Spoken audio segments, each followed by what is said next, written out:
Happy Thursday, friends. I've heard something in the news lately that I thought might be worth a mention here, and that is the topic of privatization.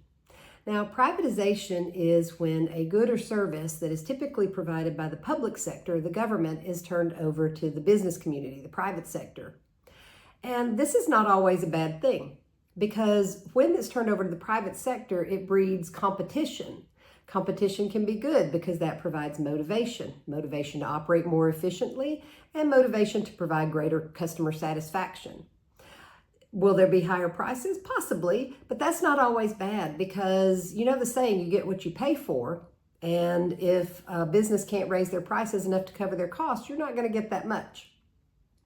Now, the U.S. Post Office is one of these such entities, and they are a legal monopoly, which means they hold monopoly power, but unfortunately they're subject to Congress, so they have no authority to raise their prices. I mean, with inflation and all the costs going up, they've still not been able to raise their prices in order to maintain a level of service that we need, that they'd like to.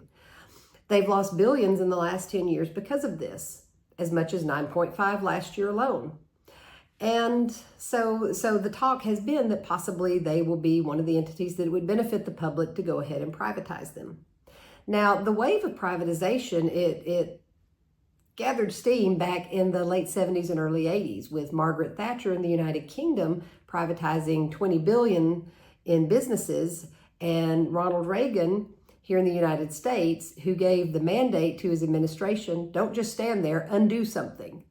But we didn't have as much to privatize here because the United States started as a free market economy, and thus we didn't have as much provided by the government sector as a lot of other countries did. So we've had less to undo, but yet there's still some industries that might be worth a second look.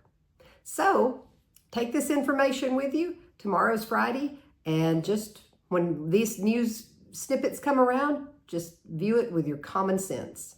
Baby, got a future in my head.